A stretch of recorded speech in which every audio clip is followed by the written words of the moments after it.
சங்கீதம் 34.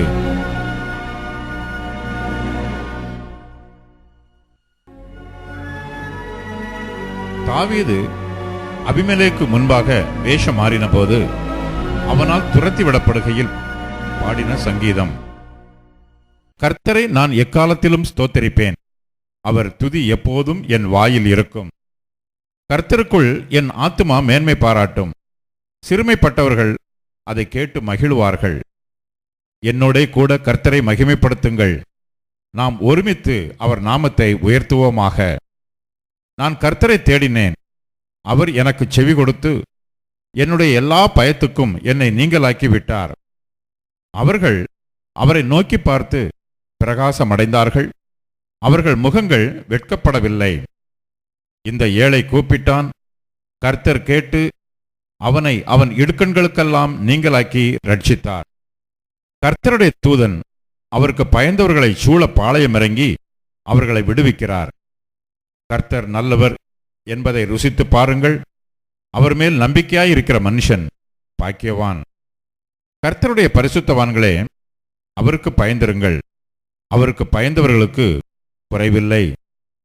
சிங்கக்குட்டிகள் தாழ்ச்சியடைந்து பட்டினியாயிருக்கும், கர்த்தரை தேடுகிறவர்களுக்கோ ஒரு நன்மையும் குறைவுபடாது. பிள்ளைகளே, வந்து எனக்கு செவி கொடுங்கள், கர்த்தருக்கு பயப்படுதலை உங்களுக்கு போதிப்பேன். நன்மையை காணும்படி ஜீவனை விரும்பி நீடித்த நாட்களை அபேட்சிக்கிற மனுஷன் யார்?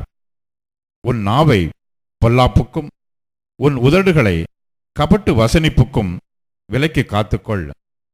தீமையை விட்டு விலகி நன்மை செய், சமாதானத்தை தேடி அதை தொடர்ந்து கொள்.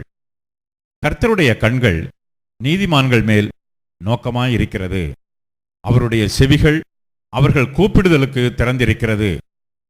தீமை செய்கிறவர்களுடைய பேரை பூமியில் இராமல் அற்றுப்போக பண்ண கர்த்தருடைய முகம் அவர்களுக்கு விரோதமாயிருக்கிறது.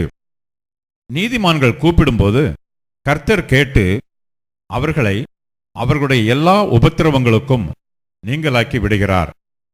நொறுங்குண்ட இருதயமுள்ளவர்களுக்கு கர்த்தர் சமீபமாயிருந்து நறுங்குண்ட ஆவியுள்ளவர்களை ரட்சிக்கிறார். நீதிமானுக்கு வரும் துன்பங்கள் அநேகமாயிருக்கும், கர்த்தர் அவைகள் எல்லாவற்றிலும் நின்று அவனை விடுவிப்பார்.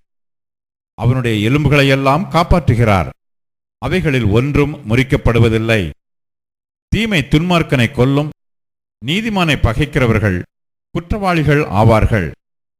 கர்த்தர் தமது ஊழியக்காரரின் ஆத்துமாவை மீட்டுக் கொள்கிறார், அவரை நம்புகிற ஒருவன் மேலும் குற்றம் சுமராது.